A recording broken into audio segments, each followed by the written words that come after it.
प्रत्येक आईवडिलांना वाटतं आपला मुलगा खूप मोठा व्हावा.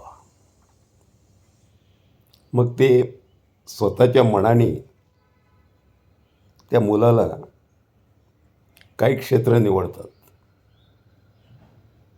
पण ते कितपत योग्य आहे हेच या व्हिडिओतून सांगण्याचा प्रयत्न आहे.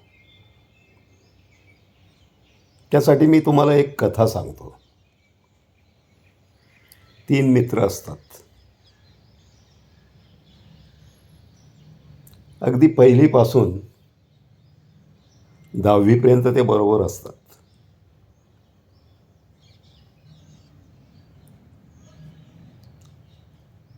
त्यातील एक खूप हुशार असतो.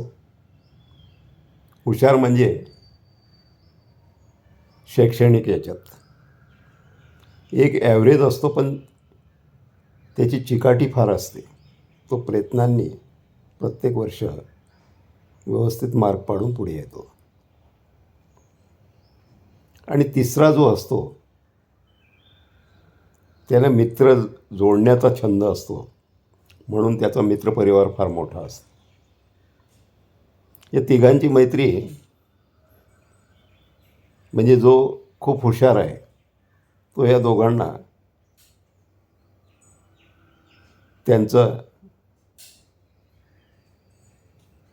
अभ्यास घेण्यात किंवा तयारी करून घेण्यात प्रयत्नशील असतो.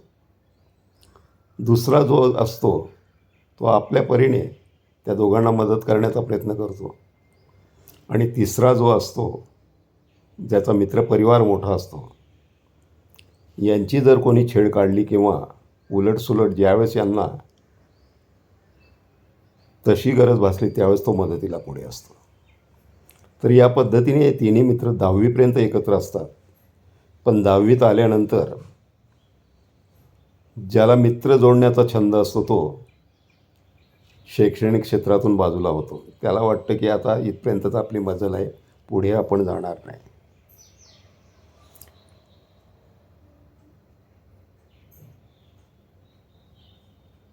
काही दिवसांनी एक जो खूप हुशार असतो तो पुढचे 4 वर्ष कॉलेजचे कंप्लीट करतो आणि BE झाल्यानंतर PWD विभागात एक इंजिनियर म्हणून कार्यरत होतो. आणि जो ॲव्हरेज म्हणजे सर्वसाधारण हुशार असतो तो आपल्या प्रयत्नांनी चिकाटीने परीक्षा देऊन IAS होतो. तर या पद्धतीने त्या तिन्ही परिवारांचं करिअर सेट होतं. तिन्ही मुलांचं करिअर सेट झाल्यानंतर योगायोग बघा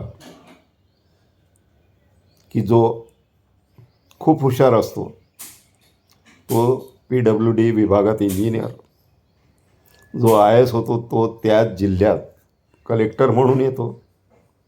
आणि ज्याला मित्रपरिवार जोडण्याचा छंद असतो तो त्या ठिकाणी त्या विभागाचा मंत्री म्हणून येतो. सांगायचं तात्पर्य, प्रत्येकाच्या आवडीनिवडी वेगळ्या असतात.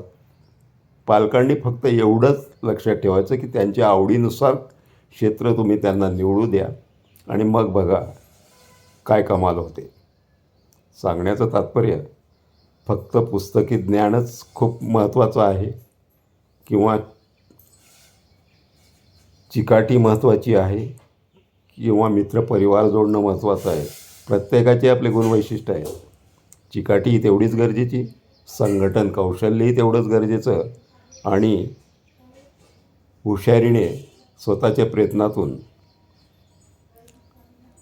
IAS होणं किंवा इंजिनियर होणंही तेवढंच गरजेचं.